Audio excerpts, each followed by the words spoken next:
Sam the Frugal Gardener. I'm over here in front of a developing banana rack that has a bud on it.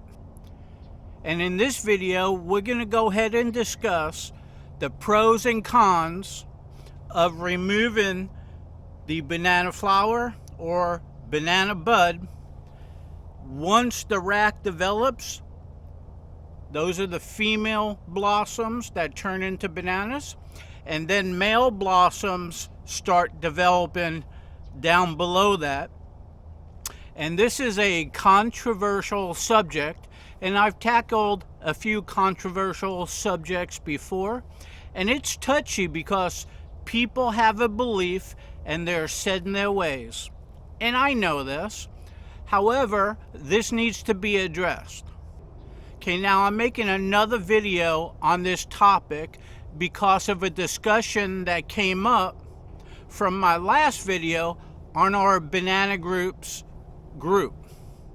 So I'm trying to help banana home growers by educating them on the pros and cons of removing the banana flower or banana bud. So I'm going to give you my take on the subject. There is no reason for a homeowner to cut off the banana bud or flower. So I'm going to give you some reasons on why not to remove the bud or flower, and some reasons why you could remove the bud or flower. And I'm going to show you the right way to remove it if you so decide after watching this that you want to remove it.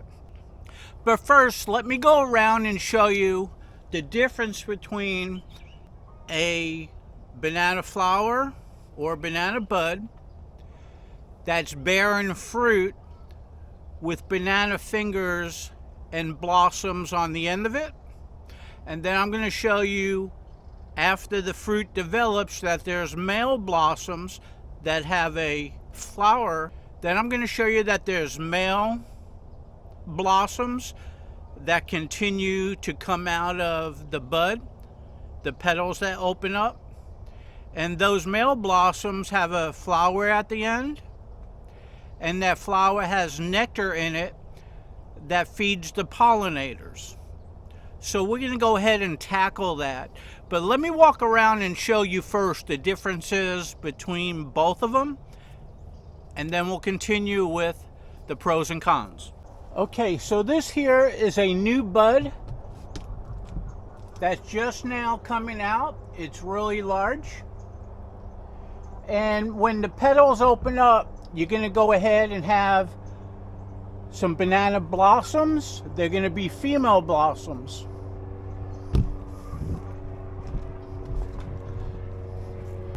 Okay, so over here we have a large banana flower or bud.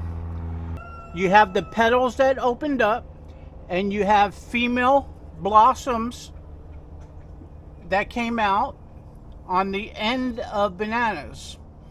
So that's what the female blossoms look like, and that's what bananas look like when they're starting to develop. And you can see that there's pollinators first thing in the morning in there sucking on the nectar. Okay, so let's go ahead and check out some more. Okay, so here's a rack.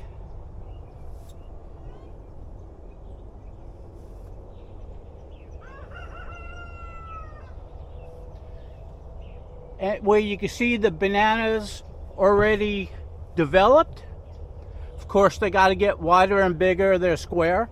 And at tips of them, right over here, these are the blossoms that they're still moist, but they're going to go ahead and dry up, and then they'll fall off. Now, these over here are the male blossoms. You can see they're falling off. And down here, these are still male blossoms in the bud that come out. And when they come out, there's still pollinators that are attracted to them. Let's go see if we can find some. Okay, over here you can see two male blossoms. And even though there's only two, You can see the pollinators on them. Okay, so over here you can see there's the banana bud with the petal opening up, and underneath it are some male blossoms coming out. So I just scared away the pollinators, so let's go check out another.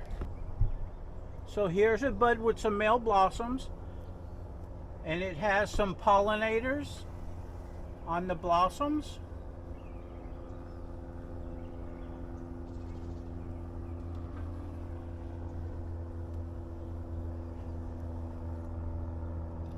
Okay, so here's a rack where if you look below, I went ahead and removed the bud, and the bananas are doing fine.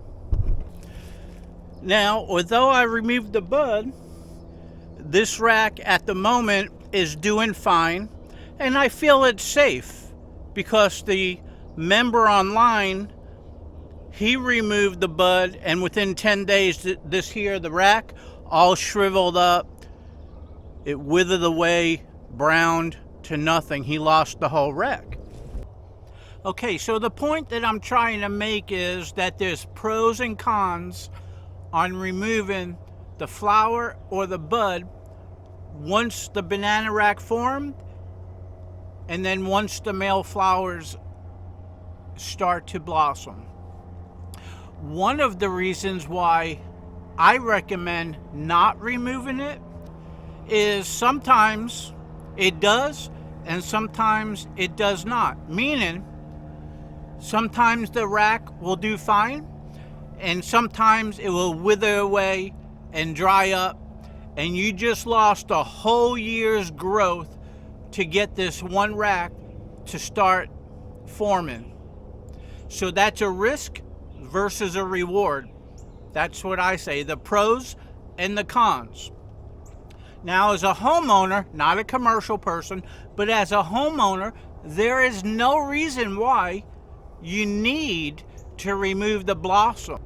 So there was a member on our banana group, and the discussion heated up.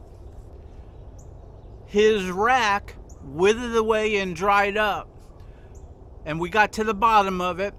He went ahead and separated the bud that was just holding the male blossoms, and we got to the bottom of it that in 10 days, or within 10 days, it all dried up and withered away. So now he did this reportedly on the discussion of our banana group to 2 plants. The first one withered away. The second one withered away.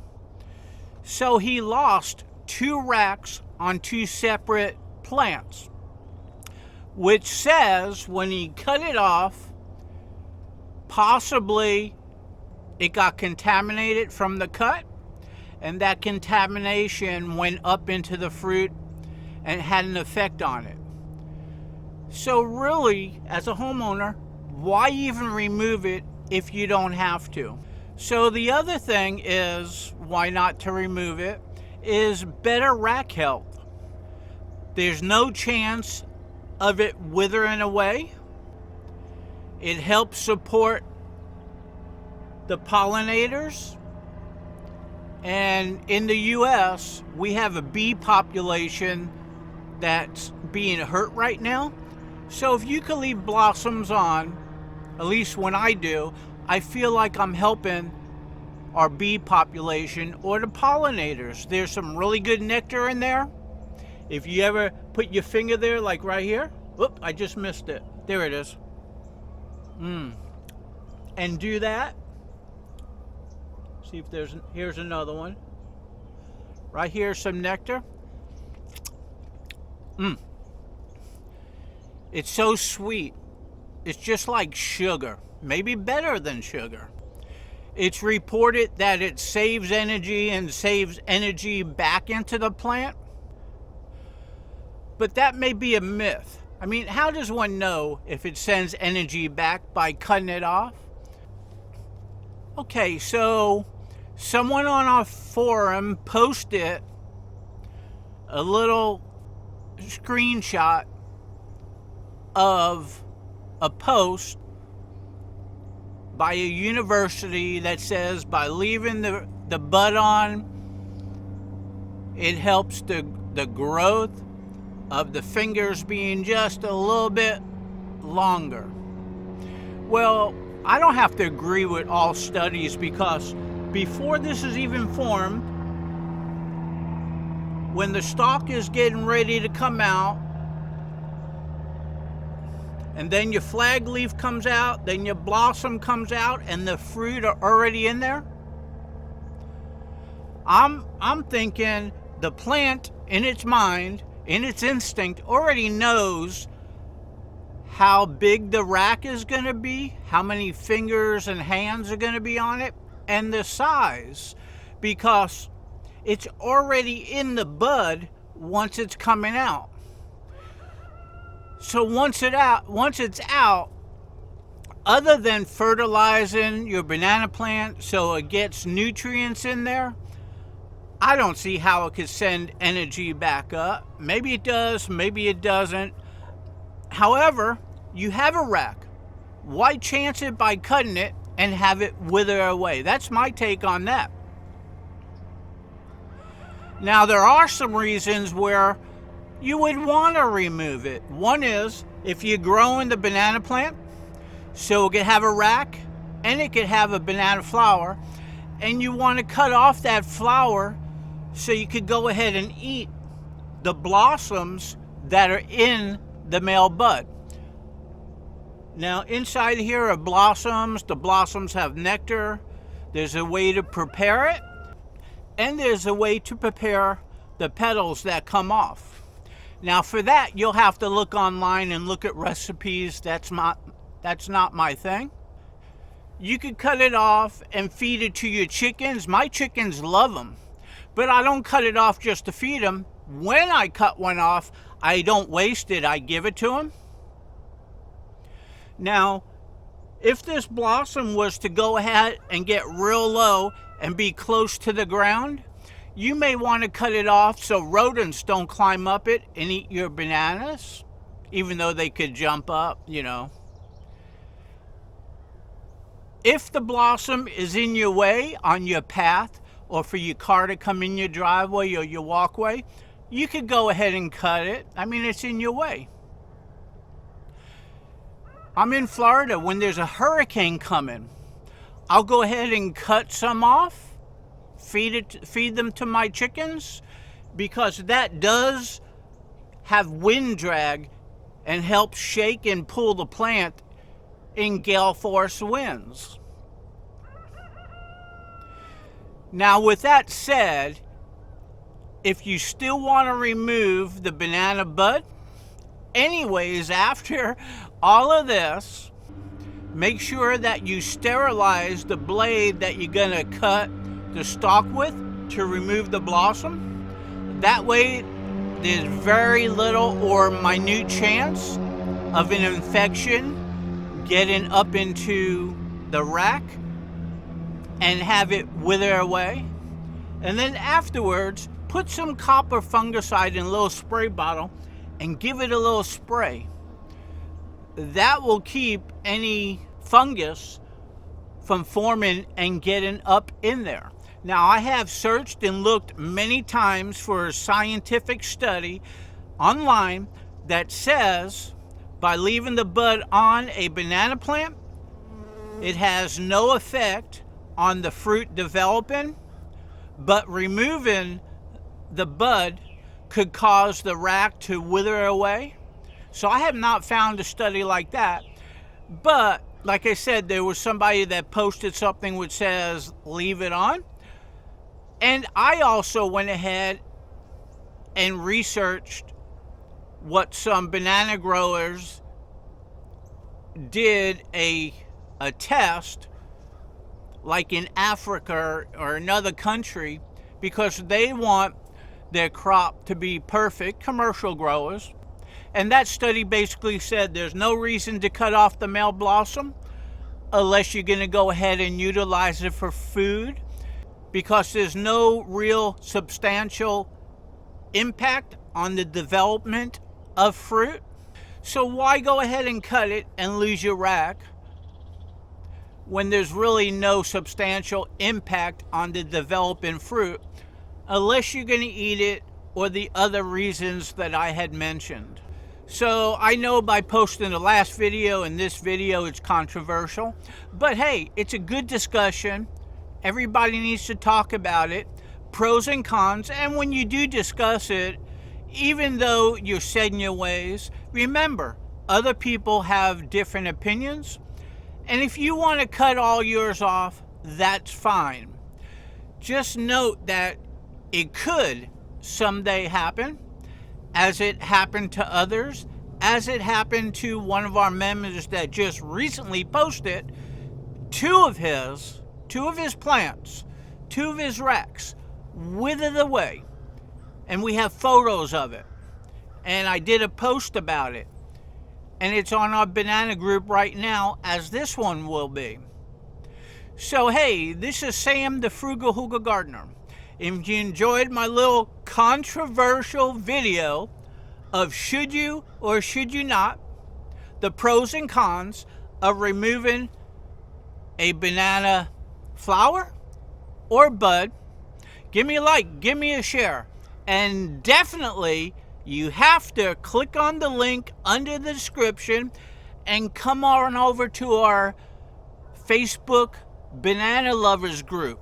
Just click on the link, it will take you there, sign up, and you could get in on the discussion and tell us your thoughts. You could also just read what everybody's talking about. While you're on the group, you could post photos of your banana plants, your banana fruit. If you have any problems, you could post a question about your problem. We have smart people on the group that will love to help you out by answering your questions or your concerns. Or if you just have lovely plants and you want to show off, come on over, post your photos, post your videos. You got bragging rights. If you grew a nice banana plant with a nice rack, hey, you got bragging rights. Now, I post all my videos, I post all my photos, good or bad, I post them all. I post when I harvest, I post when I plant, I post when I separate. You know, so you're going to see more things on the banana group of me and other people posting photos and videos of their crop. So it's worthwhile to come over and check us out. Okay, so I just want to add that I'm a believer in Mother Nature knows best. When Mother Nature designed the banana plant to grow and shoot out a bud that turns into blossoms that turn into a rack and keeps the bud down below to grow and produce male blossoms, there's a reason for it. If Mother Nature did not want the male bud down below, like other plants, Mother Nature would have made it so once it produces all the female blossoms that turn into the fingers, the hands, the rack, you get the point. Mother Nature would have made it so it drops off. Now there's something to think about. So meanwhile, hope you enjoyed. Give me a like, give me a share. Hope to see you soon.